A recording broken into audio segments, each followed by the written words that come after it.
ఒకరు ముద్దు ఇద్దరు వద్దు ఇది ఒకప్పటి నినాదం. కానీ ఇప్పుడు ట్రెండ్ మారింది. ఎందరు పిల్లలైనా కానండి, భవిష్యత్తుకు తమది గ్యారంటీ అంటున్నారు ముఖ్యమంత్రి చంద్రబాబు.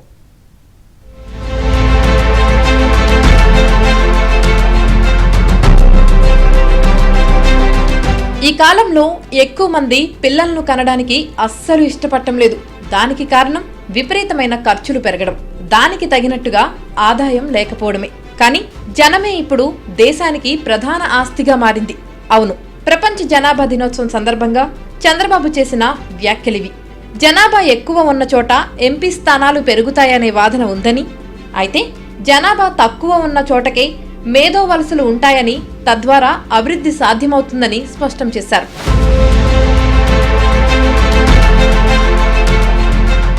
గతంలో ఇద్దరు కంటే ఎక్కువ పిల్లలు ఉన్నవారికి స్థానిక సంస్థల్లో పోటీ చేసే అవకాశం లేకుండా చట్టాన్ని తీసుకువచ్చామని, ఇప్పుడు దాన్ని తొలగించామన్నారు.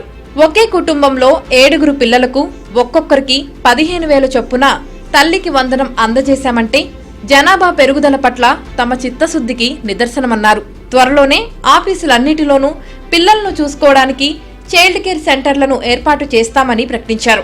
ఉమ్మడి కుటుంబాల వల్ల ప్రయోజనాలను ప్రత్యేకంగా ప్రస్తావించిన సీఎం, మహిళలు చింత లేకుండా ఉద్యోగం చేయడానికి ఉమ్మడి కుటుంబాలు పెరగాల్సి ఉందన్నారు.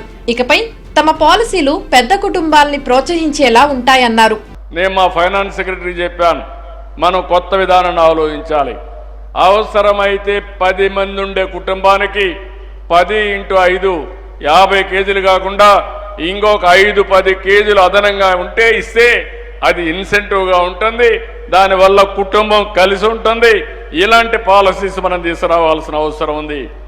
ఇప్పుడు ఇల్లు కడుతున్నాం, ఇల్లు కడితే గవర్నమెంట్ సింగిల్ బెడ్రూమ్ ఇస్తున్నాం, ఫ్యామిలీ డివైడ్ అయితే సింగిల్ బెడ్రూమే ఇస్తున్నాం. దానివల్ల వీళ్ళు ఇల్లు కట్టుకోవాలంటే ఫ్యామిలీ డివిజన్ కింద చూపించడం లేకుంటే విడిపోవడం జరుగుతున్నాయి.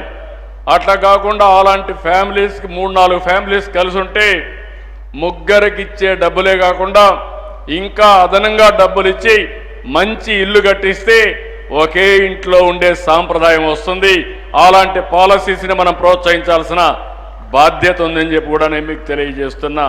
ప్రస్తుతం అమెరికాలో 125 మంది ధనవంతుల్లో 12 మంది భారతీయులు కాగా, వారిలో ఒకరు నాదెండ్ల సత్యం, మరొకరు సుందర్ పిచాయ్లు అని వెల్లడించారు.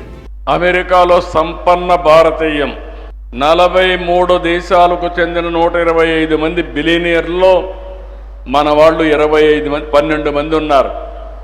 అంటే 10% బిలియనీర్స్ మనవాళ్లే ఉన్నారు ప్రపంచంలో. ఇండియాలో ఉండేవాళ్ళు కాదు, అమెరికాలో ఉండేవాళ్ళల్లో వేరే దేశాల్లో కూడా వీళ్లే ఉన్నారంటే ఈరోజు ఏమాత్రం కూడా సందేహం లేదు. ప్రపంచంలో హైయెస్ట్ పర్ క్యాపిటా ఇన్కమ్ ఎవరంటే మొన్నటి వరకు జూయిష్ ఉండేవాళ్ళు, ఇప్పుడు భారతీయులని చెప్పడానికి నేను గర్వపడుతున్నానని చెప్పి కూడా నేను మీకు తెలియజేస్తున్నా. అది జనాభా ప్రభావం. ప్రపంచ జనాభా దినోత్సవాన్ని ఆంధ్రప్రదేశ్ ప్రభుత్వం ప్రణాళికా శాఖ ఆధ్వర్యంలో తొలిసారి నిర్వహించారు. జనాభా నిర్వహణపై ప్రజల అభిప్రాయాలు అనే అంశంపై ఈ కార్యక్రమాన్ని నిర్వహించారు.